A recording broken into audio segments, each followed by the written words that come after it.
Bismillah. Innal hamdalillah hamdan katsiran thayyiban mubarakan fih wa asyhadu an la ilaha illallah wahdahu la syarikalah wa asyhadu anna Muhammadan abduhu wa rasuluh amma ba'du. Alhamdulillah fi hadzal yaum yaumul tsulatsa ba'dal asr.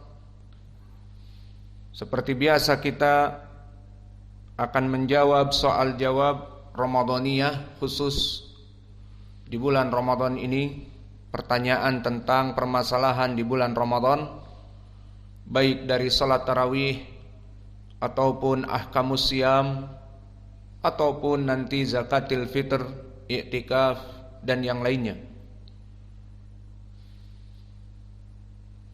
Maka untuk permasalahan ini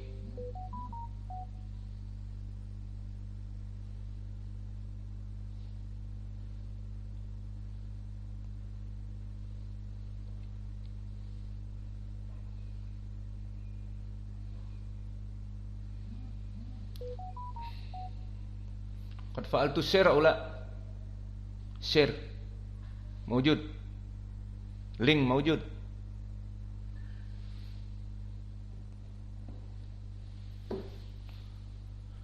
Maka untuk permasalahan sekarang ini dipersilahkan saudara kita membacakan soal. Tafadhal hafizakumullah. Bismillah. Soal tanya jawab Ramadan 1444 Hijriah. Soal. Assalamualaikum Ustaz Said. Afwan Ustaz, beberapa malam lalu saya tersibukkan dengan kerjaan bisnis yang harus deadline malam itu, sehingga saya harus mengerjakan tender saya dari awal malam sampai menjelang sahur. Tidak sempat tarawih. Bolehkah saya mengqadanya? Lalu kapan dan berapa rakaat? Barakallahu fiik. Bismillah. Untuk pertanyaan ini barakallahu fikum, bahwa semua ibadah terutama sunnah al-mu'taddah. Apa maknanya? Ibadah-ibadah yang sunnah, yang al-mu'taddah maknanya yang terus continue dilaksanakan, maka ada qadanya. Permasalahan ini bukan di dalam permasalahan salat saja, bahkan di luar salat pun ada. Seperti contohnya al-i'tikaf. Di hadis yang muttafaqun alaih dari Aisyah disebutkan, kana Rasulullah sallallahu alaihi wa ala alihi wasallam ya'takifu fi kulli asra awakhir min Ramadan. Bahwa Nabi selalu melaksanakan i'tikaf setiap tahunnya di 10 terakhir di bulan Ramadan. Kemudian disebutkan fa'takafa Rasulullah sallallahu alaihi wa ala alihi wasallam asral awal min Ramadan. Kemudian Nabi melaksanakan i'tikaf di awal bulan Syawal dari Ramadan. Kenapa? Untuk mengqadha Ramadan yang lalu tidak melaksanakan i'tikaf.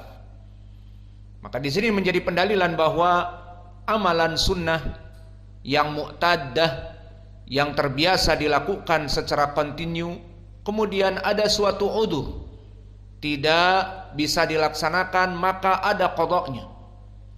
Sehingga permasalahan qada bukan hanya perkara yang wajib saja. Dan begitupun di sini salat tarawih atau salat malam atau salat witir.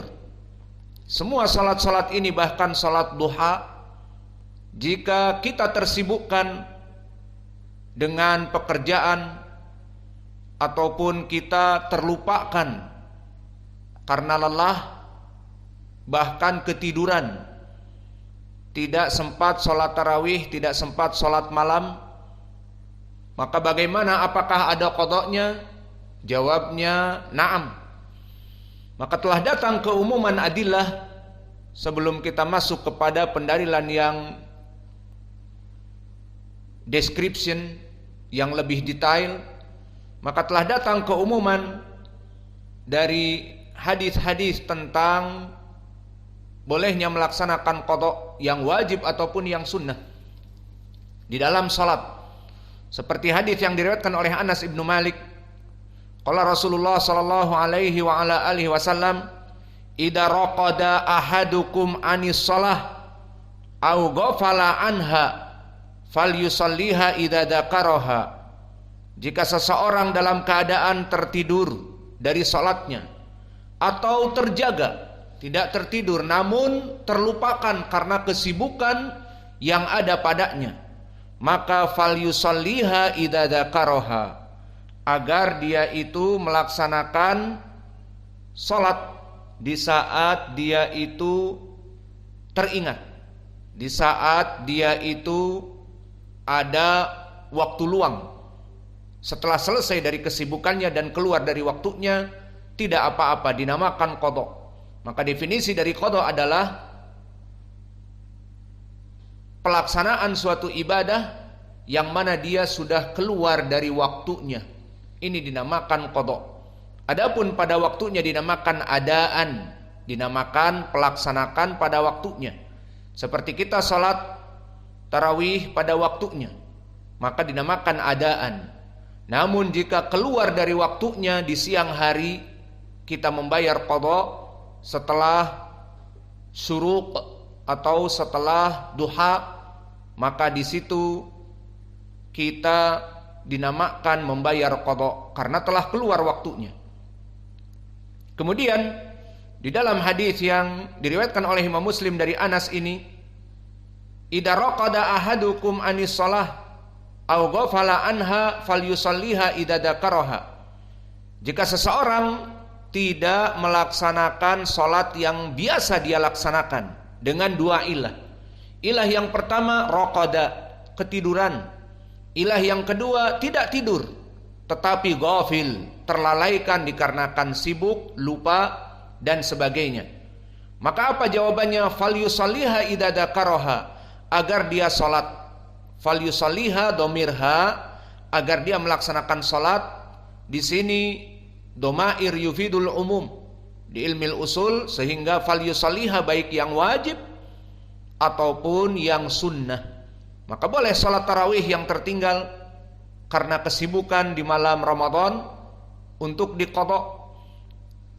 Dan begitupun pendalilan yang agak spesifik tentang salat malam.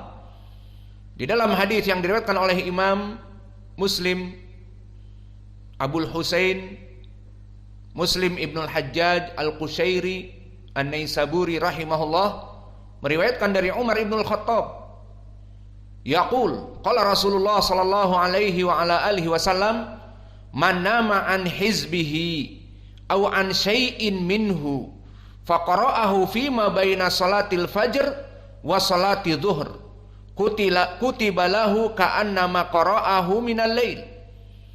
Maknanya barang siapa seseorang yang muqtadah, selalu melaksanakan salat malam, dan dalam pembacaan salat malam itu ada hizb dari hafalan setiap malam, misalnya salat lail setengah juz, 1 juz dan sebagainya, maka pada saat itu dia tertinggal. Man nama, barang siapa yang tertidur, maka faqara'ahu fima baina salatil fajr wa salati dhuhr. Maka di sini kapan dia membayar qada? Antara ba'da salatil fajr, maka lebih baik setelah syuruq, kemudian sampai kepada sebelum zuhur, tentunya sebelum matahari di tengah-tengah.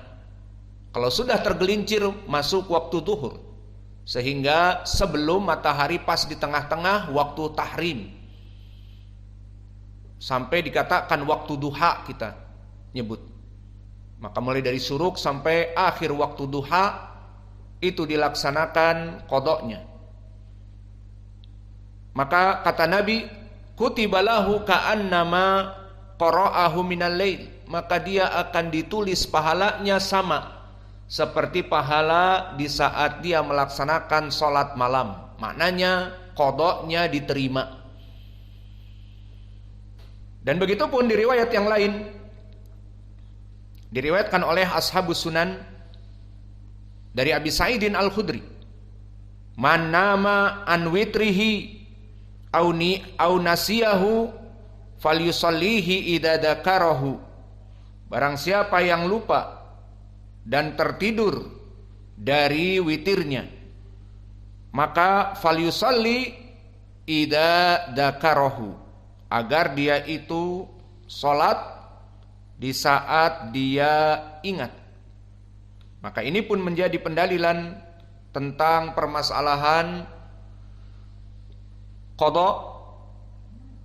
Dan di sini lebih spesifik dengan lafaz manama an witrihi, barang siapa yang tertidur dari witirnya. Dan begitu pun di hadis Abi Hurairah yang dikeluarkan ashabus sunan, yang tadi hasan, yang tadi sanadnya sahih dan yang sekarang hasan li ghairi. Dari Abi Hurairah berkata Rasulullah sallallahu alaihi wa ala alihi wasallam, "Idza asbaha ahadukum wa lam yutir falyutir." Jika seseorang bangun dari tidurnya dan belum sholat witir, maka dia boleh mengqadha sholat witir. Dan begitu pun di riwayat yang lain di ashabis sunan dari Abi Hurairah juga, anna rajulan ata Rasulullah sallallahu alaihi wa ala alihi wasallam faqala ya Nabi Allah, ini asbahtu walam utir. Wahai Rasulullah, aku bangun dan ketiduran tidak melaksanakan sholat witir. Apa kata Nabi? Fa'autir, maka bayarlah qadha witir. Maksudnya tidak wajib, tetapi boleh mengqadha dari sholat witir yang muqtadah, yang telah biasa dia lakukan ibadah. Maka seperti di dalam hadis yang datang dari Aisyah tentang permasalahan kontinuitas, telah datang hadis diriwayatkan oleh Imam Al-Bukhari dan Muslim dari Aisyah, ahabbul a'mal indallah adwamuha walau qil, bahwa ibadah-ibadah yang paling dicintai oleh Allah adalah ibadah yang kontinu, yang terus menerus, meskipun dia itu dalam keadaan sedikit. Maka jika seseorang selalu melaksanakan sholat malam meskipun hanya witir 3 rakaat atau 5 rakaat, maka terus dilaksanakan, itu lebih Allah cintai daripada dia melaksanakan di awal-awal malam di saat rajin. Sepekan dia sholat 11 rakaat, akhirnya pekan yang kedua malas karena terlalu panjang. Maka begitupun sholat duha, maka biasa dia melaksanakan 2 rakaat setiap hari, perkara yang murah dan mudah. Maka dia terus menerus secara kontinuitas istimroriyah. Ini lebih dicintai daripada dia dari awal mulai melaksanakan sholat duha 4, 6, 8. Kemudian karena sholat duha dia juga sibuk mempunyai pekerjaan, kadang-kadang terlalaikan di kantornya, di sawah ladangnya, atau di pasar dia jual beli, maka akhirnya tersibukkan. Karena terlalu banyak 8 rakaat, akhirnya dia menjadi malas.